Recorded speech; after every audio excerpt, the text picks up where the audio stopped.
सवाल है कि यूजीसी का नियम है, उसका विरोध बहुत तेजी से हो रहा है। नहीं, कोई विरोध नहीं हो रहा है। वही लोग जो भेदभाव करते थे उनको परेशानी हो रही है कि वो भेदभाव नहीं कर पाएंगे। कब तक बहुजन समाज अपने पढ़े लिखे नौजवानों की बलि देता रहेगा, वो जातिवाद की बलि चढ़ती रहेंगे? ये बहुत बड़ा सवाल है। हमने रोहित को खोया, पायल तडवी को खोया, कब तक? ये तो बहुत दिन पहले होना चाहिए था, देर से हुआ।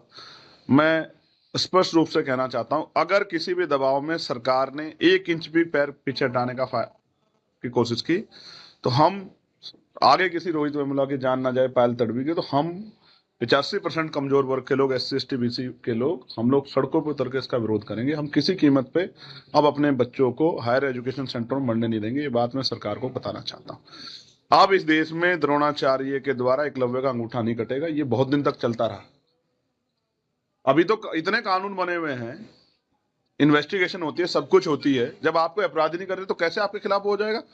आप किसी पे अपमानजनक टिप्पणी मत करो। एक तरफ आप अपमानजनक टिप्पणी करोगे, ऊपर से आप ये भी सोचते हो किसी को मानसिक प्रताड़ना तो आप पे कार्रवाई ना हो। ऐसा कैसे सोच रहे हो आप लोग? ये गलत है। इसलिए जो इसका विरोध कर रहा, मैं ये कमेटी सिर्फ दलितों की कमेटी ने नहीं वो किया, उसमें तमाम लोग थे, तमाम जिम्मेदार नेता थे जिन्होंने बनाए। यूजीसी की कमेटी थी, एक विस्तृत कमेटी थी, सब लोगों ने सोच समझ के कानून बनाए। तो स्पष्ट है, इसका विरोध का मतलब है कि वो संविधान में आस्था रखते हैं और समतामूलक समाज के विचार में भी आस्था रखते हैं। वो आज भी इन वर्गों के बच्चों का उत्पीड़न करना चाहते हैं, वो हम होने नहीं देंगे। यूपी में शंकराचार्य को लेकर साधु संतों ने मोर्चा खोल लिया है, तमाम विरोध भी हो रहा है, शंकराचार्य का भी विरोध हो रहा है कई जगह पर। आप कैसे रिएक्ट करते हैं? देखिए, मैं तो एक बात जानता हूं, मैं संविधानवादी व्यक्ति हूँ। संविधान में आर्टिकल 25-26 धार्मिक आयत देता है, और क्योंकि शंकराचार्य जी हमेशा कई बार उनके द्वारा बाबा साहब अम्बेडकर के खिलाफ भी इस तरह की बात कही गई, कई बार जो है उनके वो, क्योंकि वो मनुस्मृति को मानते हैं, वो वर्ण व्यवस्था को मानते हैं। हम लोग इनसे परे हैं, हम लोग संविधान को मानते हैं, हम संविधानवादी लोग हैं, मानवतावादी लोग हैं।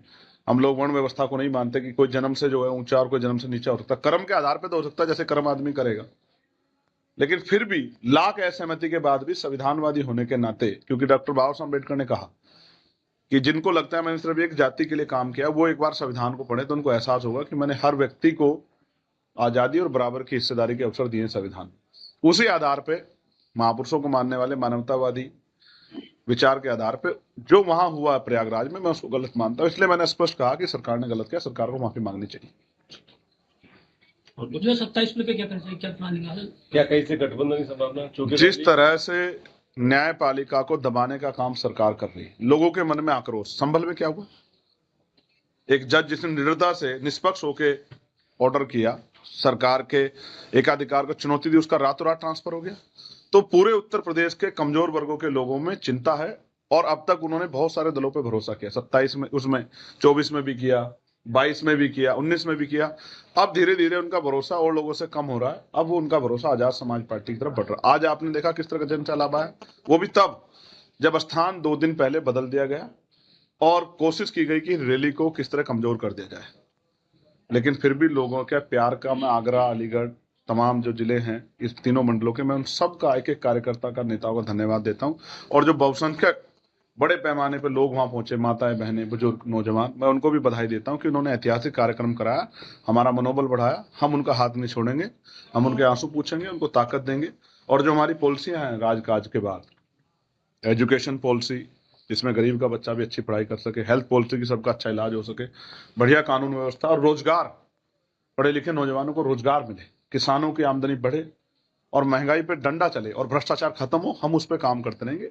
और उम्मीद है कि जनता का आशीर्वाद इस बार आजाद समाज पार्टी के साथ रहेगा। आजाद समाज पार्टी के बढ़ते प्रभाव से सरकार इतनी घबराई है कि हो सकता है पंचायत चुनाव, क्योंकि ग्रामीण क्षेत्रों में कमजोर वर्गों का वोट ज्यादा है, तो हो सकता है कि पंचायत चुनाव विधानसभा चुनाव के बाद कराया जाए, क्योंकि सरकार को अपनी असली जो जन समर्थन के कितना साथ है, कितना खिलाफ, इसका एहसास होता है पंचायत चुनाव में।